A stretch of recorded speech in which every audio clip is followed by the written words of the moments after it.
की भारत माता की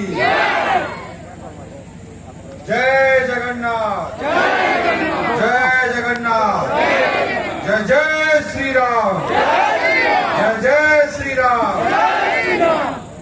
आज यहाँ हमारे इस कार्यक्रम में मंच पर उपस्थित प्रदीप पुरोहित जी जो लोकसभा के लिए प्रार्थी हैं, आदरणीय टंकाधर त्रिपाठी जी जो विधानसभा के लिए हमारे प्रार्थी हैं, हम सब के वरिष्ठ, हम सब के मार्गदर्शक, हम सब के प्रेरणा के स्रोत आदरणीय रंजन पटेल जी, यहाँ पर उपस्थित दीदी रीना पटेल जी, जिला उपाध्यक्ष संतोष यादव भैया जी, समाज सेविका रश्मिता नायक दीदी जी, सावित्री मांझी जी, पिंकी रोहिदास जी, भिखारी नायक जी, आदरणीय बिहारी विश्वाल जी, ज्योत्सना विश्वाल जी, और इस क्षेत्र की राजनीति में अभी भारतीय जनता पार्टी को साथ देकर के पूरा उथल बताने वाले तेजो भैया जी, और मेरे साथ छत्तीसगढ़ से आए हुए आप सब लोग जानते होंगे रत्थू गुप्ता भैया जी हमारे साथ आए हुए छत्तीसगढ़ से, रायगढ़ से।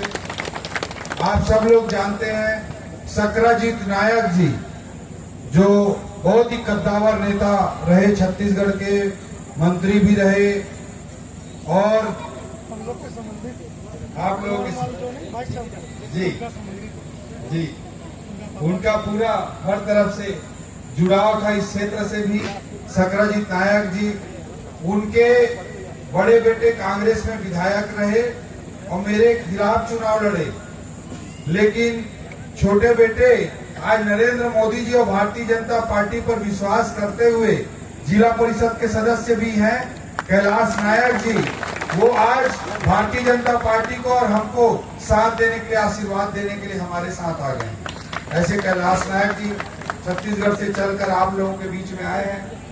स्वप्निल स्वर्णकार जी जो सरिया म्यूनिसिपैलिटी है उसके प्रेसिडेंट हैं, वो भी आप लोगों के बीच में आए हैं। मुरारी नायक जी हमारे बीच में आए हैं। हम सब लोग यहाँ भारतीय जनता पार्टी के लिए आशीर्वाद मांगने के लिए आए हैं। आज मैं ये कहना चाहता हूं कि 5 महीने पहले ही, केवल 5 महीना पहले छत्तीसगढ़ में पद्म फूल की सरकार बनी और उस सरकार में वित्त मंत्री, अर्थ मंत्री का, फाइनेंस मिनिस्टर का रिस्पॉन्सिबिलिटी इतने छोटे उम्र में नरेंद्र मोदी जी ने मुझे दिया है, और वहां पर हमने बहुत सारे काम मोदी की गारंटी के तहत छत्तीसगढ़ में सरकार बनते ही किया है। इसमें से 3 कामों का मैं आज यहाँ जिक्र कर रहा हूं, समय की मर्यादा है। पहला काम हम लोगों ने जो किया है, श्री राम लला दर्शन योजना हमने प्रारंभ की है। आप सब लोगों को पता है त्रेता युग में प्रभु श्री रामचंद्र जी को जो वनवास हुआ था, उस वनवास में समाप्त होने में मात्र 14 साल लगा था, लेकिन कलयुग में प्रभु श्री रामचंद्र जी के मंदिर को तोड़ करके तंबू में जो उनको वनवास दिया गया, उसको कलयुग में समाप्त होने के लिए 500 साल का समय लग गया। 500 साल, और उस 500 साल के वनवास को समाप्त करने का काम अगर किसी ने किया है तो भारतीय जनता पार्टी के नरेंद्र मोदी जी ने किया है। हम छत्तीसगढ़ के लोग प्रभु श्री रामचंद्र जी को भांचा मानते हैं। श्री रामचंद्र जी का छत्तीसगढ़ तो ननिहाल है, मां कौशल्या का जन्म छत्तीसगढ़ में हुआ था, इसलिए आप छत्तीसगढ़ में जाएंगे तो भांचा का पैर छुआ जाता है। प्रभु श्री रामचंद्र जी हमारे भांचा है, इसलिए पद्म फूल की सरकार ने, छत्तीसगढ़ की हमारी सरकार ने श्री राम लला दर्शन योजना चालू किया है, और जो भी प्रभु श्री रामचंद्र जी के दर्शन करना चाहते हैं वो सबको निःशुल्क फ्री में अयोध्या धाम का, काशी का, प्रयागराज का दर्शन कराने का काम हम करते हैं। ट्रेन की व्यवस्था, खाना खाने की व्यवस्था, होटल की व्यवस्था सब सरकार करती है। और प्रभु श्री राम के जितने श्रद्धालु हैं उनको वहां पर हम दर्शन कराने का काम कर रहे हैं, गर्व के साथ कर रहे हैं। दूसरी बड़ी बात मैं आप सबके सामने रखना चाहता हूं, मैं भी अघरिया पीला हूं, इस क्षेत्र में कई सामाजिक कार्यक्रमों में आया हूं। रीना दीदी से मेरी पहले भी मुलाकात हुई थी, रश्मिता बहन यहाँ इतना अच्छा काम कर रही हैं। मैं बताना चाहता हूं कि अघरिया समाज तो पूरी तरह से कृषि पर आधारित समाज है, खेती किसानी का काम करते हैं। मैं भी खेती करता हूं, कभी मेरी खेती भी देखने आइएगा। बनाना की, केला की, नारियल की, चीकू की, कटहल की, सैंडलवुड की, सफेद चंदन की, ये सब की खेती करता हूं, कभी आइएगा। तो धान कितना महत्वपूर्ण है हर ग्रामीण के जीवन में, चाहे कोई अघरिया बंधु हो, चाहे कोई भी समाज का बंधु हो, ग्रामीण जीवन में धान का सबसे ज्यादा महत्व है। और मोदी की गारंटी के तहत चुनाव में हमने वादा किया था कि 3100 रुपया 3100 रुपीस में प्रति क्विंटल हम धान की खरीदी करेंगे। ये मोदी की गारंटी में हमने वादा किया था। और सरकार बनते ही मैं गर्व के साथ बताना चाहता हूं कि अर्थ मंत्री के रूप में मैंने 44,000 करोड़ रुपए के फाइल पर दस्तखत किया और 3100 रुपया धान हर किसान को हमने खरीदने का काम, हर एकड़ में पूरे धान को 3100 रुपया में खरीदने का काम किया। आप सब लोगों के रिश्तेदार हैं, दोस्त यार हैं, जान पहचान है, आप लोग आना जाना रायगढ़ क्षेत्र में और छत्तीसगढ़ के अन्य क्षेत्रों में होता रहता होगा। आप उनसे बात करिए, आप सबको पता चल जाएगा कि छत्तीसगढ़ में धान खरीदा जाता है। 3100 रुपए में पदम फूल की सरकार धान खरीदने का काम करती है। और ये मैं बताने के लिए इसलिए भी आया हूं कि मोदी जी ने उड़ीसा में भी ऐलान किया है कि जैसे ही पदम फूल की सरकार उड़ीसा में बनेगी, उड़ीसा के किसान भाइयों का भी धान 3100 रुपए में 3100 रुपीस में खरीदने का काम करेगा। तीसरी बात मैं आप सबके सामने रखना चाहता हूं, जितनी माताएं बहनें हैं उनको मैं बताना चाहता हूं कि छत्तीसगढ़ में माताएं बहनें तो 90% 95% सब पदम फूल को वोट करती हैं, क्योंकि छत्तीसगढ़ की सरकार माताओं बहनों के लिए पूरी तरह से समर्पित सरकार है। वहां पे राशन कार्ड बनता है 35 किलो का, तो माताओं बहनों के नाम पर बनता है। वहां पर आवास देते हैं मोदी जी का प्रधानमंत्री आवास, तो माताओं बहनों के नाम पे दिया जाता है। और सरकार बनते ही हमने माताओं बहनों के लिए वहां बहुत बड़ी एक योजना प्रारंभ किया है, उसका नाम है महतारी वंदन योजना। उसके तहत अर्थ मंत्री के रूप में मैं हर महीने के पहली तारीख को या दूसरी तारीख को, या छुट्टी हो तो ज्यादा से ज्यादा तीसरी तारीख को फाइल पे दस्तखत करता हूं और छत्तीसगढ़ के माताओं बहनों के खाते में 1,000 रुपया हर महीना पहुंचाने का काम पदम फूल की सरकार करती है। आप अपने रिश्तेदारों को पूछिए, दीदी बहनों से, माताओं से मैं निवेदन करना चाहता हूं, आप छत्तीसगढ़ में पता करिए, हर महीना 1,000 रुपया माताओं बहनों को मिल रहा है कि नहीं? ये बहन गई थी अपनी, ज्योति नाम है, गुड़िया गई थी वहाँ दुर्ग जिले में, दुर्ग क्षेत्र में, गंडई में।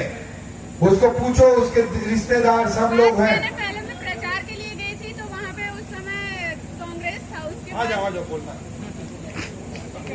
चल बता। 5 महीने पहले मैं कांग्रेस मतलब बीजेपी के लिए गई थी वहाँ पे प्रचार करने के लिए, तो वहाँ पर कांग्रेस था उस समय। तो वहाँ पर मोदी जी ने कहा था कि अगर यहाँ पर बीजेपी की सरकार आती है तो हम यहाँ पर प्रति धान 2100 प्रति क्विंटल 2100 में हम देंगे करके। और ठीक उसके बाद धान बिक्री का समय आया तो सारे लोग 2100 में ही धान को बेचे हैं। और वहाँ पे प्रति महिलाओं को 1,000 रुपया मिलता है हर महीने। और राशन में भी उनको मतलब बहुत सारी चीजें, जैसे कि यहाँ पर खाली चावल और गेहूँ बस यही मिलता है, लेकिन वहाँ पर दाल, शक्कर, गुड़, हर चीज मतलब हर चीज मिलता है वहाँ पर।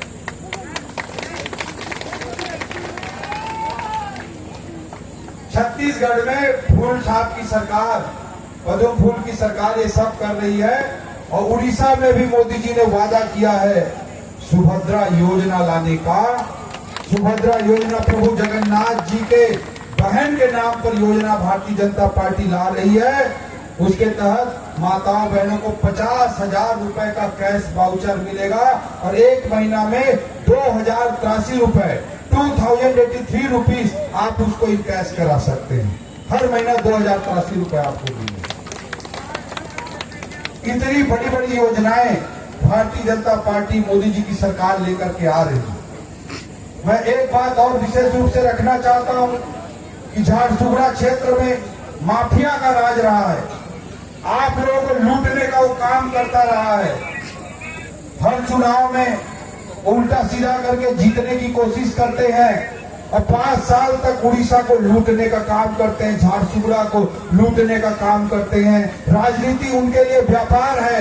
5 साल में 100 करोड़ रुपया कमा लेते हैं और चुनाव में सोचते हैं कि 10 करोड़ बांट देंगे और चुनाव जीत जाएंगे। ऐसी राजनीति करते हैं बीजेपी के लोग। मैं कहना चाहता हूं, जब इस बार मैं सुना हूं इस बार उनकी बेटी चुनाव लड़ रही है, क्या नाम है उसका? दीपाली दास। मैं सुना एक एक वोट का 55,000 बांटने वाली है। एक एक वोट का 55,000 बांटने वाली है। तो मैं बोलना चाहता हूं, आई लक्ष्मी को नहीं ठुकराना चाहिए। मेरी सलाह है आप पैसा को ले लेना, लेकिन जब जो माफिया है, जो लूटने वाला है, उसके पैसा को दबाने से कोई पाप नहीं लगता है। तो पैसा को आप ले लेना, लेकिन पदम फूल को आशीर्वाद देना ताकि झारसुगुड़ा को लूटना बंद हो सके, माफिया राज बंद हो सके, गुंडा राज बंद हो सके और ऐसे लोग जो राजनीति को व्यापार समझते हैं उनका सफाया हो सके। मैं एक भाई के रूप में आपको सलाह देता हूं। अगरिया समाज की दृष्टि से भी मैं बोलना चाहूंगा कि इन्होंने अगरिया समाज को भरमाने का और धोखा देने का काम किया है। कहा सुंदरगढ़ में 14 एकड़ जमीन देंगे, 1 करोड़ रुपया देंगे, ऐसे सुंदरगढ़ तरफ ठगने का काम किया। कल मैं सुंदरगढ़ क्षेत्र में प्रचार कर रहा था, वहां धोखा दे दिया। या भुवनेश्वर में बोला 50 डिसमिल जमीन देंगे, 3 करोड़ रुपया देंगे, वहां पर भी उल्टा पुल्टा कई कांड करके वहां पर भी धोखा दिया। सभी समाजों को ठगने का काम करते हैं, किसी भी समाज को नहीं छोड़ते हैं। मैं आपको विश्वास दिलाना चाहता हूं कि भारतीय जनता पार्टी की पदम फूल की सरकार बनाइए। सभी समाजों के भवन के लिए मैं टंका भाई से और मुख्यमंत्री पदम फूल के जो बनेंगे उनसे लड़ने का काम मैं करूंगा आप लोगों की ओर। आप लोग पदम फूल की सरकार बनाइए, अगरिया समाज का भी भवन बनेगा, साहू समाज का भी भवन बनेगा, सभी समाजों का भवन बनने की लड़ाई हम लोग करेंगे। अरे धोखा देने वालों को हमको सबक सिखाएं। दूसरा चीज मैं कहना चाहता हूं कि मैं रायगढ़ क्षेत्र में एक छोटे से गांव में पैदा हुआ, अगरिया समाज में पैदा हुआ। मेरे पिताजी गुरुजी थे। मैं जब 8 साल का था उनका निधन हो गया। मेरी माँ मात्र 4ठी क्लास पढ़ी हुई है, 4 क्लास तक पढ़ी हुई है, लेकिन मैंने बहुत मेहनत की, शिक्षा को अपना माध्यम बनाया और वो बहुत मेहनत करते करते 23 साल की उम्र में, मात्र 23 साल की उम्र में IAS बन गया, कलेक्टर बन गया। 13 साल तक कलेक्टर के रूप में छत्तीसगढ़ में सेवा किया। फिर नरेंद्र मोदी जी के नेतृत्व में देश इतना तेजी से आगे बढ़ रहा है, इतना बड़ा महायज्ञ हो रहा है। इस महायज्ञ में मैं भी अपनी आहुति दूं, इस सोच के साथ मैं 24 साल के कलेक्टर की बची नौकरी को छोड़ करके मोदी जी की पार्टी में काम करने के लिए आ गया। मैं इस क्षेत्र के लोगों को विश्वास दिलाता हूं, आप लोग टंका भैया को जिताइए। हम लोग यहाँ पर युवाओं के लिए करियर काउंसलिंग की व्यवस्था करेंगे और यहाँ पर आकर के मैं खुद आऊंगा। 12th फेल मूवी आजकल देखे हो नहीं देखे हो? कोई 12th फेल मूवी देखे है ना? किसके ऊपर बनी है? मनोज शर्मा के ऊपर बनी है। मेरा दोस्त है, वो IPS अधिकारी है, उसको भी लेके आऊंगा टंका भाई के कार्यक्रम में आपको। मैं भी आऊंगा। सुपर 30 मूवी बनी है आनंद कुमार जी के ऊपर, पटना में चलती है, आप लोग कभी गूगल करके देखना।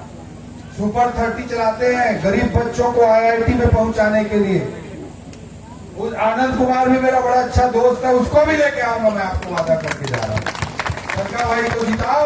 यहाँ पे युवाओं को कैसे IAS बनाना है, कैसे IIT तक पहुंचाना है, कैसे IPS बनाना है, सभी समाज के लोगों को मैं बोलना चाहता हूँ। क्षेत्र का विकास तब तक नहीं हो सकता, क्षेत्र का विकास, समाज का विकास तब तक नहीं हो सकता जब तक हम अपने आने वाली पीढ़ी को ऊंचाई तक ना पहुंचाएं।